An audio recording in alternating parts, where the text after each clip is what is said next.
Alireza Firouzja, the king of chess fashion, just won the Chennai Grandmasters in India Super GM tournament, beats world champion Gukesh, and beats young Pranesh in this game. He had the black pieces. It was in round one.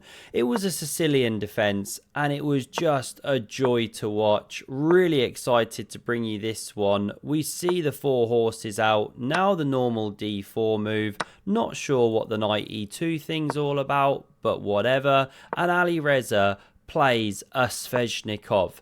A really exciting opening where you give white this big hole on d5, pounced on immediately in this variation, and you get this fascinating pawn structure ensuing where black might attack on the king side and through the center. White's going to come over here. Big battlegrounds here in 2018. Magnus versus Fabi. What a World Chess Championship match it was. So many draws, but boy were they exciting games. A6 now kicks back the pony. It drops to c3. Keep your eye on this knight, by the way. Moved twice, and that's just the start of it. I mean, count the number of pony maneuvers. It's something else. You can tell Alireza's been practicing. We see some fianchetto business, bishop e7, and now this has got to be a modern twist. Maybe they were doing this back in the day. Can't remember. Pawn h4. Blasting off with the second rook pawn. This is a bit of a threat. Knight f8 was therefore played in response. It's all over the place. Fourth move already. And a5. Gaining so much space. Clamping on this b6 square.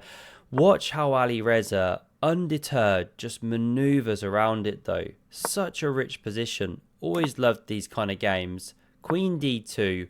And surely, at this moment, you pick up your f-pawn.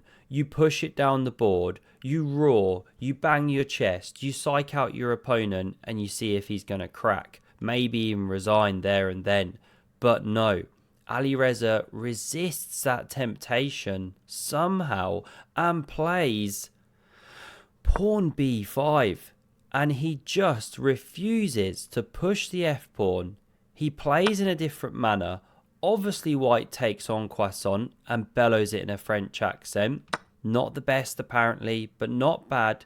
We see knight e4, really goading f5, still not played. In that line, there's actually ideas of queen a5 with pressure here. Anyway, this is the game. We now saw the explosive c4, and it invites a pawn to be munched. Mushrooms. But you can't do it. If you do, queen c3 and you're about to eat and the knight can't move, a loose queen drops behind. So, not touched. We now saw bishop f5, not pawn. We see f3 to defend. You know, this one can't go to g2 anymore. It's babysitting here. And what does Alireza do? The move that seemed impossible. Knight c4. And it is getting tense. Because after queen c3, you don't have quite the same issues. There is rook fc8, but after rook c1, huge pressure on that knight. Has Alireza just straight blundered? No, this is the brilliancy that he's seen from afar. Incredible chess understanding he's got. He plays knight takes on e3. Fantastic exchange sacrifice. This is how the line plays out, and you munch this pawn on d5. And not only do you hit the rook, you defend your bishop, you pick up this tempo here, pawn on a6 now double whammied, knight defends and hits the rook again, which defends this knight, and now here's such a cool move in the entire variation. Alireza gets to erect the big black centre in the middle of the board. BBC for short. I mean, this is such a cool position. The bishop pair firing, the pawns rumbling. Magnus must have been looking at this game, purring away. He does follow the top level games, even though he's semi-retired, right? At least from classical chess. Fully retired. The knight hops in. We see the dark squared bishop now give itself up. Such a shame to give up your bishop there, but by taking, you don't lose your initiative. The rook hits the b file, and this poor guy is not long for this world. A bishop goes into the blender. Rook recaptures. King f8. Rook d7. Here comes the king, picking up a tempo on the rook. But regardless, it remains on the 7th. Very active. Now this one checks. King d2, and the pawn drops. So Ali Reza has now got a clean 1, 2, 3 pawns for that exchange. He's more than level here. He's a smidge better. f4's on the board. Check in response. King c2. Apparently d3 better. e4 was then played in response. They're connected. They're running. But of course, you can't get too trigger happy. There is still pressure. These are still rooks. g4 is now played. Opens the eyes of this one. Knight d6, and I really love this move. A defensive octopus, as we say in the business. Can't be attacked from any of these squares, and it sits really pretty. Defending that king. Still influencing the position here. Not like this, if I could draw arrows. Rook hc3 is played. d4 rumbles through. What was better here? Rook b3 apparently. This is what happened. Very tough low on time to play like an engine, or up on time for some of us. I think many of us struggled to play like an engine, but we keep trying. Rook b2 check. Now the king drops off. I mean, we keep trying by trying to get better at chess, not by using an engine during games. That is a bit of a no-no. Now we see the rook slide to f2 here. King b3 is played, and d2. It's one step away from becoming a baby girl. In the delivery suite, here comes the midwife. King, mid-king, wife. e3, rook e5 check.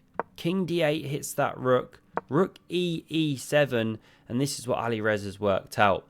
He slides the rook down to f1, seeing the fact that white's going to check and pick up a pony and step behind the pawn to stop it from queening, but as a killer move, can you see it? Rook c1 check, of course. Drive the king away from the protection of d1 and then mate the queen. Now in this line, white's got to take that one off the board. Does win the e3 pawn. Looks like Ali Reza's made a complete mess of it, but he's got the outside a pawn. The passer running like prime Yasser Serwan down the board. This should be winning for black, but there is work to be done here. Ali Reza steps in with the rook. We see a pair go into the blender. Now the g5 pawn clamps. a5, king a3. Ali Reza now shows this incredible patience, tiptoeing down the board with rook and pawn, not fearing that white will make a draw, just taking the time, slowly making the steady progress. Here it goes. And we reach crunch time in just a moment, where Pranesh feels the need to push a pawn, try and get something going there. If he didn't do that, black was making steady progress. Bring it to here, pin down the king, maybe then bring in the black king and check. This is what Pranesh tried in response. Rook recaptures. This rook slides behind the g-pawn, pinning down the white rook. Or is it? This one was played. Not allowed. The king steps in, rook back, king f8, and it passes the move back to white. You can't stay with the pawn, of course. So if you're going to pick up mine, I'm going to pick up yours. This is how things went. But look at this. Killer move. Rook b5, of course. Chop the white king from entering the position. And therefore, push your pawn.